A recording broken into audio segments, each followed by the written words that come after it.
Hey everyone, welcome back to another video, and in this video I'll show you how you can change your camera settings in the Mi A1 and get some really cool looking images. Now I have already made several videos about the DSLR camera tips and tricks as well as about the mobile camera settings, so do watch that, browse through my channel, you will get to see a lot of informative videos, and I hope it will be useful to you as well. So in this particular video we shall take a look at the Mi A1's camera settings, and I will also show you how you can tweak your settings to get some really cool images. So stay tuned and watch full video so that you will get to know.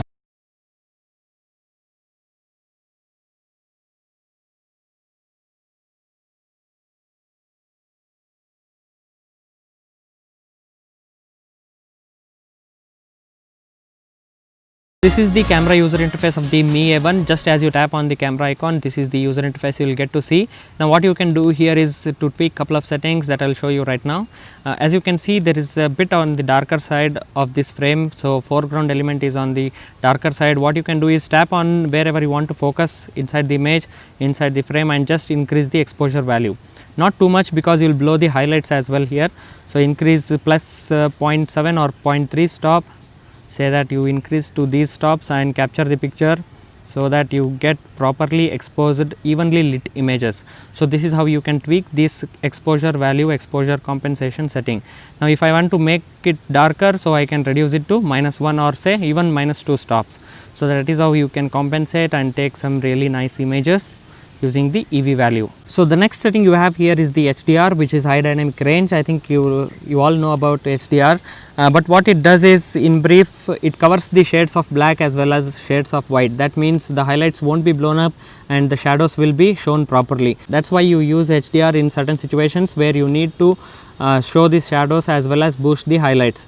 So that way you can capture really nice images using the HDR. So there is only couple of options. Just enable and disable. There is no auto HDR available on the Mi A1.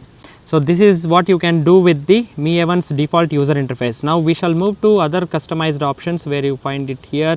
Just tap on this option and you have plenty of options to enjoy with. So this is the audio mode. What happens is, whatever you speak, whatever you talk, and it starts to capture the image. So it triggers the voice and it recognizes your voice, and whatever you yell at it, so it will just click the image for you.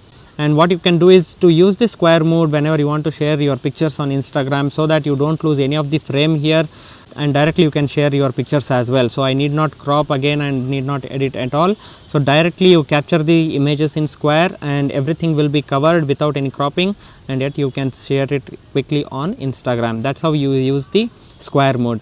The next one is the timer. I need not explain again, you know how timer works. 3 seconds, 10 seconds, 5 seconds timer is what you have. The another interesting thing to use is straighten mode here. So however you hold the camera, you think that some weird angle comes in the frame or picture, but Xiaomi can handle you for that using this straighten mode. So however you hold the camera, it will automatically decide on what's straight here, so you don't have to use the grid lines as well. That way you can capture straight images which are level to horizontal every single time. So this is a very pro level options. I recommend you to use it every time when you are capturing any type of image. So the next option to change is the tilt shift. So this tilt shift can be used in particular situations. Say you are capturing some street lights, street photography if you are doing, and you want that entire frame, but still you want to keep the traffic moving flow in sharp. So what you can do is to use this parallel and use that even in this kind of situation as well. If you want to just cover the pathway to be sharp and the rest of the thing in the frame to be blurred, you can use the parallel. You can use the circle while capturing flowers or close-up shots of any subject.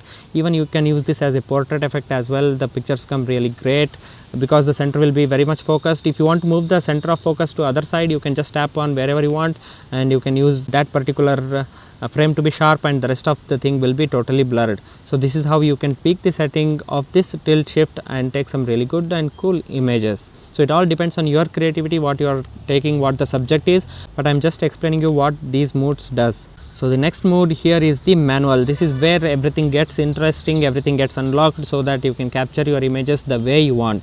Now one interesting thing the Mi A1 has is, which is very famous for, is the dual camera setup here. As you can see, you have the wide angle lens as well as telephoto lens. So that way whenever you capture image, you can capture it with two perspectives. So that's one awesome thing about the Mi A1's camera.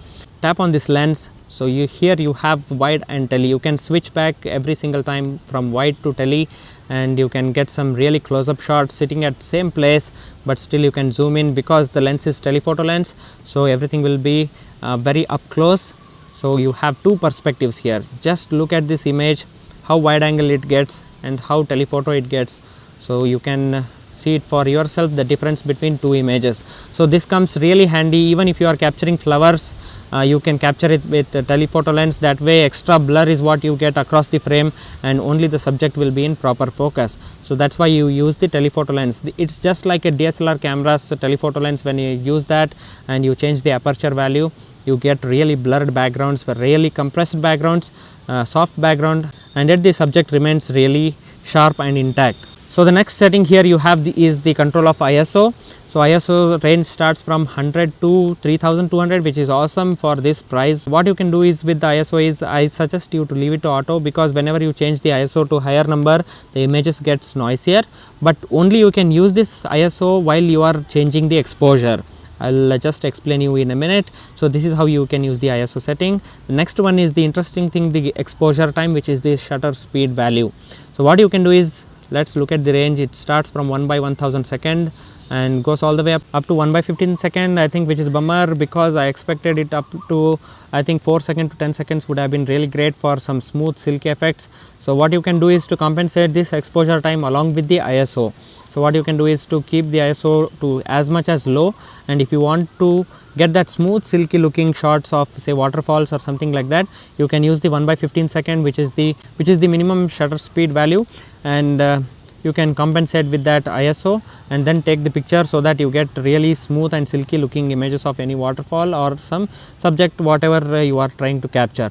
But the other way around, what you can do is to set the ISO to around 400 or 800, and you can compensate with that exposure time so that you get you can freeze the moment. Actually, if there is a subject running over here, there is a person doing some action over here and you want to freeze that particular moment, you can keep to 1/500 second or even 1/1000 second and compensate with that ISO 800 and then take the picture, and the image will be sharp across the board. So that is how you use how you compensate the exposure time along with the ISO. The next one here is the focus. Now the manual focus starts from here, from closest distance, and all the way goes up to infinity. Now they have given some numbers here to identify where you are. So the 100 being the infinity, the subject will be very sharp at the back of this frame, and if you want to get across the board sharper images, I suggest you leave it to around 75 to 80. So that way the subject will be in proper focus. So that is how you can use. And even if you are taking flowers photography, I suggest you to use manual focus. That way it won't try to hunt a lot and you will get really cool looking close-up shots of any flowers or any subject. So this is how you use the manual focus. The next one here is the white balance. Now say that in particular situation, in certain situations, what you can see is the colors aren't accurate inside your camera. What you can do is to change the custom white balance. So there are a couple of modes here: incandescent, daylight. So if you think daylight just works perfectly, you just capture the picture with the daylight auto white balance. So the next one will be fluorescent, cloudy. It all depends on the scenery and situation you are in. But one interesting thing that Xiaomi has not missed is the manual change of this white balance, which is awesome. So just tap on that 3 stripes and here you have all the manual white balance control. So accurately you can get the colors of any subject or any portrait you are trying to capture. So just see how the lower the number, the cooler it gets, and higher the number, warmer the picture it gets. So this is how you compensate and keep the perfect number and then capture the image. That way you get very accurate colors from your mobile. So that is how you use the manual mode entirely. So I have shown lens, wide and tele, and I have also shown you how you should compensate your ISO as well as exposure time, and there is this autofocus to where you can go from manually from closest distance to all the way up to infinity, and the last one is the white balance. And if I just swipe like this, you have the HHD mode, which is really nice in very low light situations. For example, you are capturing pictures in indoor situation, the lighting will be really low. What you can do is to tap on this HHD and make sure you are holding the camera really steady. That way you don't get any blurred images, and then capture the image. It will actually capture multiple images of different exposures and gives you really perfect looking images whenever you capture it during night. So that's how you use the HHD mode. Just tap on it to turn off, And in order to zoom the picture using the digital zoom of this, you just tap and hold the 1x here and just move the slider like this. You can zoom all the way up to 10x, but I suggest you use up to 2x so that you get proper images, proper sharp and quality images, and you don't lose the details. So this is how you can use all the settings that is available on the Mi A1, and there is couple of settings that you need to really change, which is hidden in the settings here. You tap on options and you have the setting here. You go to the settings here, and inside the setting you will find the save location info. If you want to GPS tag your pictures, say that you are trying to capture this image at some particular location, you want to tag the location, you can use the save location info. And you have the camera sound, so if you press the shutter button there is a clicky noise that happens, so that's the camera sound there. And you can add the timestamp on photo so that you remember when it was taken. You have the show green lines. I suggest you always use the grid line so that you get very horizontal level and perfect images every single time. You have the anti-banding. This is a flicker effect. Say that some particular situations you will see some flickers going on. If you want to reduce that flicker, you always keep that to 60 Hz and not 50 Hz. By default it will be set to 50 Hz, so make sure you are changing that. The next one is the auto exposure. See, this is very interesting setting. A lot of people don't know how to use the exposure settings here. This is basically a metering method that is found on DSLR cameras. What you can do is say that you are capturing landscape images and everything should be in proper focus. That time I suggest you to use the frame average. That way it covers entire frame and it tries to focus properly and gives you sharper images. Say that you have some person or you are capturing some street photography, so that time you can get very sharper images at the center of the frame. The name itself suggests center fade. So the next one is the spot metering. See, if you are capturing portrait images of a person or say flowers, that time you can use the spot metering and really get some sharper images of that particular subject, and while blurring the entire frame across the board. So this spot metering works really nice when you are taking close-up shots of anything, any subject. That way it enhances your image as well. According to the metering, it sets the exposure value by itself. So I suggest you, according to the scenario, according to situation where you are capturing images, so you always change this exposure setting and then take the image. The another thing important to see here, which Mi A1 and other Xiaomi phones have also got this feature, is to change the contrast, saturation and sharpness manually. So if you ask me, I'll be just brief and I'll suggest you to keep the sharpness to high, change the saturation to high, not higher or highest, reduce the contrast to low.